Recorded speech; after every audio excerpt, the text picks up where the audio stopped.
क्या यही बात आप गारंटी से कह सकते हो कि अली मौला अल्लाह अकबर गाने से आपके पाप नष्ट हो जाएंगे? सब कुछ इस व्यासपीठ ने दिया है। लेकिन विचारणीय प्रश्न यह है कि आपने व्यासपीठ को क्या दिया है?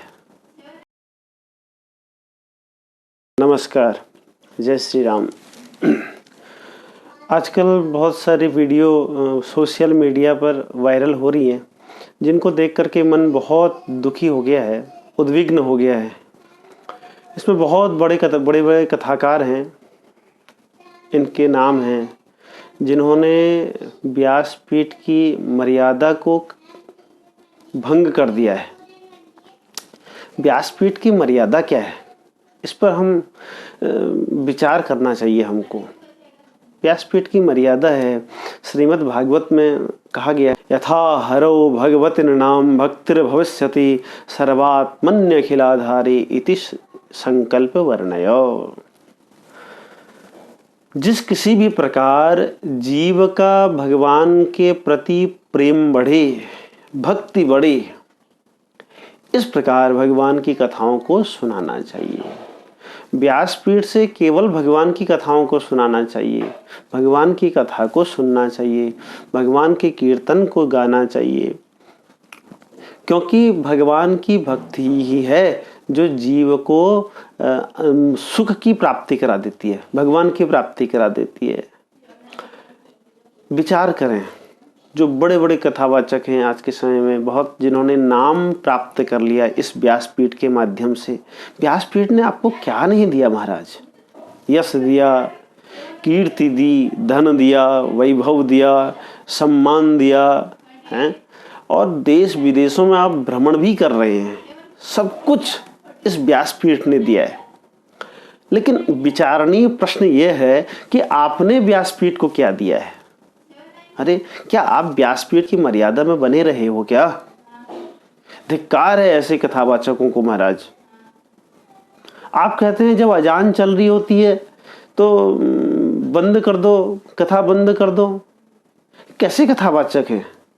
अरे, व्यासपीठ की मर्यादा ऐसी है, यदि स्वयं भगवान भी कथा सुनने के लिए आ जाएं तो उन्हें भी व्यासपीठ से नीचे बैठ करके कथा सुननी चाहिए। किसी में इतनी सामर्थ्य नहीं है कि व्यासपीठ के समान बैठ करके कथा सुने। और आप कहते हैं कि अजान के समय व्यासपीठ से कथा रोक देनी चाहिए, विराम कर देनी चाहिए। एक कथाकार कथा के बीच में गाना गाता है, इन्हीं लोगों ने ले लेना दुपट्टा मेरा। ये कोई गाने योग्य, व्यासपीठ से गाने योग्य कोई भजन है क्या? है, गाते हैं डम डम डिगा डिगा। अरे, ये व्यासपीठ पवित्र व्यासपीठ है महाराज। तो इसलिए विचार करके और बड़ी पवित्रता से, बड़े प्रेम से जब आप व्यासपीठ पर विराजमान होते हो और आपको एक विषय दिया है कि आप राम कथा बोलिए, आपको एक विषय दिया है कि आप श्रीमद् भागवत जी की कथा बोलिए, आपको विषय मिला है कि आप शिव पुराण बोलिए, क्या इनमें दृष्टांतों की कमी है? इनमें श्लोकों की कोई कमी रह गई है क्या? हैं, जो आप शायरी बोल रहे हो, जो आप गाने गा रहे हो, क्या हमारे धर्म ग्रंथों में, शास्त्रों में ऐसे दिव्य श्लोक नहीं है क्या? क्या ऐसे बढ़िया गीत नहीं है क्या हमारे शास्त्रों में, जो आप उनको गा सकें, जो वक्ता ऐसा गा करके श्रोताओं को समझा सके? वक्ता का प्रथम लक्षण है दृष्टांत कुशलो धीरः। दृष्टांत देने में जो कुशल हो, जो समझाने में कुशल हो। और आप तो ये फूहड़ गीतों को गा करके लोगों का मनोरंजन करने के लिए बैठे हैं क्या? इस पर विचार कर लेना चाहिए महाराज। श्रोताओं को भी विचार करना चाहिए, आयोजकों को भी विचार करना चाहिए कि आपने कैसे कथावाचक को बैठाया है। श्रीमद् भागवत कहता है, नाम संकीर्तनम यस्य सर्व पाप प्रणाशनम प्रणामो दुख समनस तम नमामि हरिम परम।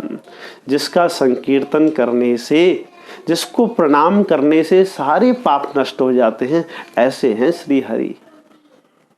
आपको इनका नाम जपने में, इनका नाम गाने में कोई शर्म महसूस होती है क्या? है क्यों? एक कथाकार कथा के बीच में अली मौला, अली मौला। अरे, भगवान का नाम, हजारों नाम भगवान के हैं उन नामों को छोड़ करके तुम ऐसे नाम गा रहे हो जो विधर्मी हैं, जो आपको काफिर कहते हैं, जो कहते हैं रमजान के महीने के बाद आपका सर काट देना चाहिए, मार देना चाहिए। और भगवान का नाम कितना पवित्र है महाराज। प्रविष्टः कर्णरंध्रेण स्वानाम भाव सरोरुहम धुनोति शमलम कृष्ण सलिलस्य यथा शरत। जब भगवान का नाम इन कानों से हमारे हृदय तक पहुंचता है तो हमारे हृदय के सारे विकारों को नष्ट कर देता है। क्या यही बात आप गारंटी से कह सकते हो कि अली मौला अल्लाह अकबर गाने से आपके पाप नष्ट हो जाएंगे? आप कह सकते हो गारंटी से? कोई प्रमाण दिखा सकते हो? क्यों? हम तो प्रमाण वेद को मानते हैं महाराज, हम प्रमाण पुराण को मानते हैं। वेद प्रणेतो धर्म अधर्मस्तद विपर्यय। वेद ने जो कह दिया है वही प्रमाण है हमारे लिए। तो है हमारे धर्मशास्त्रों ने, आर्ष ग्रंथों ने जिन बातों को कह दिया हमारे लिए वही प्रमाण है। आप दिखा सकते हो कोई ऐसा प्रमाण? तो इसलिए महाराज भगवान का कितना सुंदर नाम है। मंगल भवन अमंगल हारी उमा सहित जेहि जपत पुरारी। भगवान शंकर माता पार्वती जी के साथ भगवान के जिन दिव्य नामों का स्मरण कर रहे हैं, भगवान के जिन नामों का चिंतन कर रहे हैं, क्या आपको भगवान की उन नामों पर विश्वास नहीं है? क्यों इस प्रकार की फूहड़ता का प्रदर्शन व्यासपीठ से किया जा रहा है? हम इसका घोर विरोध करते हैं महाराज। हम वक्ताओं से लेकर के, श्रोताओं से लेकर के आयोजकों तक सबको इस बात पर विचार करना चाहिए। व्यासपीठ एक पवित्र स्थल है, पवित्र स्थान है, जहां से केवल सनातन धर्म के गुह्य बातों का प्रचार प्रसार किया जाना चाहिए। कण कण में, प्रत्येक मनुष्य में, प्रत्येक जीव में सनातन धर्म का प्रचार हो, यही व्यासपीठ की मर्यादा है। अगर आप व्यासपीठ पर बैठ करके ये फूहड़ शायरी और ये अनाप शनाप गाने गा करके अपनी प्रसिद्धि पाना चाहते हो तो महाराज एक दिन ऐसा आएगा आपको पूछने वाला कोई नहीं होगा। उन श्रोताओं से भी मेरा निवेदन है कि कम से कम ऐसे गानों का और ऐसे शायरी आदि का विरोध होना चाहिए। भले ही आप अपने शब्द जाल से कैसे ही उसका अर्थ कर दो, लेकिन ऐसे ग्राम्य गीतम न शृणुयात, ऐसा कहा है हमारे शास्त्रों ने। ग्राम्य गीतों को नहीं सुनना चाहिए जिससे काम आदि बढ़े। भगवान की कथा काम को नष्ट करने के लिए है, भगवान की भक्ति बढ़ाने के लिए है।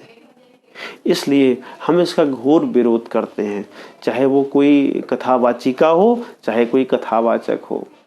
अनेक प्रश्न है महाराज मेरे मन में। वो कहते हैं हम सर्वधर्म संभाव वाले हैं। अरे आप सर्वधर्म संभाव यदि मानते हो और सर्वधर्म संभाव आपके मन में है तो ये कथा के मंच से आप मत बोलो, आप अपना अलग मंच बनाइए। आप व्यासपीठ को इसका मंच मत बनाइए। व्यासपीठ कथा वाचन की महिमा के लिए है, भगवान के दिव्य चरित्रों को गाने के लिए, भगवान के दिव्य नामों को गाने के लिए है। यदि आप सर्वधर्म संभाव मानते हैं तो अलग मंच से इसका चिंतन कीजिए, अपने श्रोता बनाइए। ये भगवान के श्रोताओं को, भगवान के भक्तों को इस प्रकार उलझन में मत डालिए। स्वयं विवेक में रह करके भगवान की कथाओं को गाइए और सुनिए महाराज। इस प्रकार प्रेम से यदि भगवान के नामों का, भगवान की कथाओं का चिंतन किया जाता है तो सारे पापों को नष्ट कर देने वाला है। इसलिए मैं आप सबसे पुनः निवेदन करता हूं कि केवल यश, केवल कीर्ति के लिए और केवल नाम सम्मान के लिए व्यासपीठ की मर्यादा को भंग न करें। नमस्कार। जय श्री राम।